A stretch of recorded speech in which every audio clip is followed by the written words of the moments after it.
Everyone, welcome to my daily blog. I hope you all are doing well.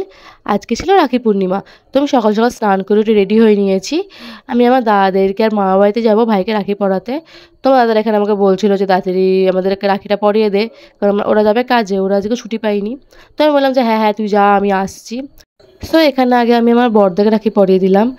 তারপর ওকে মিষ্টি খাইয়ে বললাম যে দেখ, এমনিতে সবসময় আমার সাথে টেরা টেরা কথা বলিস, তো কথা বলিস, এই যে মিষ্টিটা খাইয়ে দিলাম, এরপর থেকে আমার সাথে ভালো ভালো মিষ্টি মিষ্টি কথা বলবি, টেরা টেরা কথা একদম বলবি না। তো এখানে আমাকে বলছিলাম যে দিদি তোকে নমস্কার করি। তো বলছে না না নমস্কার করতে হবে না। আমি বলছি না না নমস্কার করবো, দে দে দে, নাহলে জানি তো যে নমস্কার করলে টাকা চাইবো। তাহলে আজে কোনো সিন নেই, টাকা আমাকে দিতেই হবে। তুমি টাকা চাইছিলাম, বলছে পরে ফোনপে করে দেবো। আমি বললাম ঠিক আছে। তারপর আমার ছোটদাকে আমি রাখি পরিয়ে নিচ্ছিলাম, আর ওর হাতে এতগুলো দাগা বাঁধা। আমি বললাম কোথায় তোকে রাখিটা পরাবো, তো দেখে দিল এখানে পরা। তো আমাকে বলছিল যে ছোটরা মিষ্টি, ছোট করে মিষ্টি কেটে দেয়। আমি বলছি না না বড় মিষ্টি খা আজকের দিনে, আজকে বেশি বেশি মিষ্টি খা, মিষ্টি মিষ্টি কথা বলবি আমার সাথে, তোরা কি আমার সাথে ভালো করে কথা বলতে পারিস না। তো তারপর আমি ওকে বলছিলাম যে টাকা দে টাকা দে। তখন বলছে, তারপর আমার পা ছুঁলাম, কোনদিন তো পাটা ছুঁই না। তো আমি বললাম টাকা দে, তো বলছে যে ফোনপে করে দেবো। তো আমি বললাম ঠিক আছে, আমি বাড়ি আসি সব সুদে আসলে বুঝে নেবো। তারপরে মা বাড়ি যাওয়ার জন্য রেডি হয়ে নিচ্ছিলাম। আর যেই দিনকে আমি বেরাবো সেই দিনকেই রোদ পড়বে। একদিকে ভালো, বৃষ্টি হওয়ার থেকে তো রোদই ভালো। তো আমি ফার্স্টেই ময়শ্চারাইজার অ্যাপ্লাই করে নিয়েছিলাম।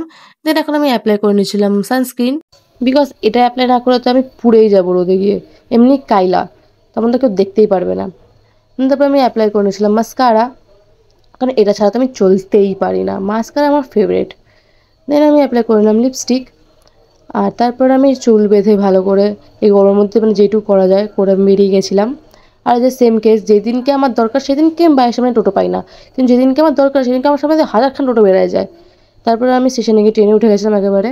আর আজকে ছিল ট্রেনের জম্মের ভিড়, ধাক্কা ধাক্কি আমার পায়ে চাপাতে আমার পাটাকে একদম থেতো করে দিয়েছিল। দেন আমি স্টেশনে নেমে গিয়েছিলাম। তারপর আমি হাঁটা দিলাম মামা বাড়ির দিকে। তার বাড়ি থেকে বেরোনোর পর আমি রিয়েলাইজ করতে পেরেছিলাম যে আমি সানগ্লাস ছাতা সব বাড়িতে ভুলে চলে এসেছি। কিচ্ছু মনে ছিল না আমার। এই রোদের মধ্যে চামড়া জ্বলে যাচ্ছিল আমার একদম। তারপর আমার আকাশটা খুব ভালো লাগছিল যে দেখতে। তো একটু তো আকাশের ক্লিপ আমি সব ভিডিওতেই নিয়ে থাকি। দেন আমার ভাইয়ের জন্য মিষ্টি আর ও দাদা খেতে ভালোবাসে, সেগুলো নিয়ে চলে গেলাম মা বাড়িতে। আর এই দেখো গেট খুলতে কে আসছে, আমার মা। কালকে চলে এসছে উনি ওনার দাদার বাড়িতে আগে আগে।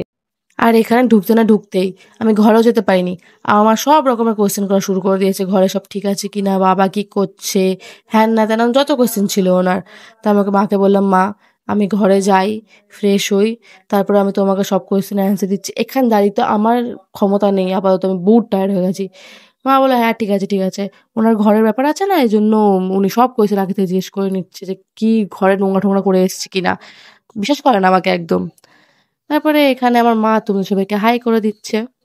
আর তারপর এখানে আমার ভাইকে রাখি পরিয়ে নিচ্ছিলাম। আর আমি মনে করি এই রাখি উৎসবের দিনে সব দাদা ভাইদেরই প্রতিজ্ঞা নেওয়া উচিত যে শুধু নিজের বোনকে না, অন্য মেয়েদেরকেও নিজের বোনের মতো ট্রিট করবে। তাহলে হয়তো এই রেপের কেস যে দুদিন পর পর খবর বেরায়, তাহলে হয়তো সেগুলো কমে যাবে। যাই হোক, তারপর এখানে আমার ভাই ভুলে গেছিল যে কোন হাতে রাখি পরতে হয়। তো আমার মামি পাশ দিয়ে বলতো এই তুই ভুল হাতে রাখি পরছিলিস। তো আমার ভাই আবার ঠিক হাতে বাড়ি দিল। তো এখানে ওকে রাখি পরিয়ে দিলাম। তারপর এখানে ওকে পুরো মিষ্টি আর এই চিপস মিপস সবকিছু থালাটাই হাতে ধরিয়ে দিলাম। যে নে খা, তোর সব পছন্দের জিনিস কত খেতে পারিস, খা, খেয়ে মোটা হ।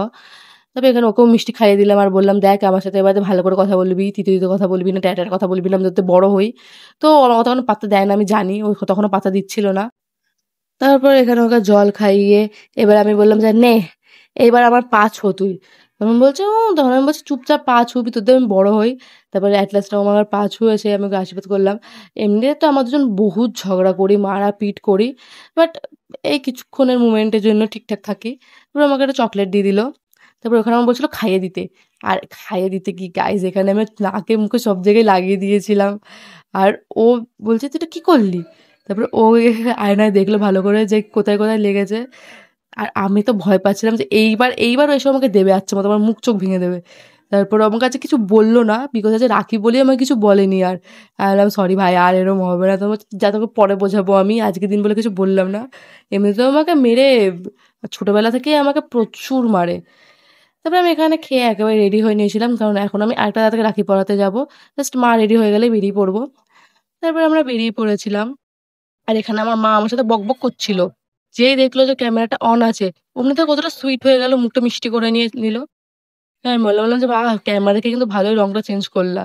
তো মা বলল যে, "দেখবি তুই?" আমি বললাম, "না, না থাক বাবা। কোনো মার-টার খাওয়ার ইচ্ছে নেই রাস্তাঘাটের মাঝখানে।" তো আমি এখানে মাকে বলছিলাম যে, "তুমি স্টেশন থেকে নেমে বাড়ি চলে যেও। আমি একটু দরকার আছে, আমার একটা দাদার আছে তাকে রাখি পরাতে যাবো।" তো তারপর আমার স্টেশনে গিয়ে ট্রেন চলে এসেছিল।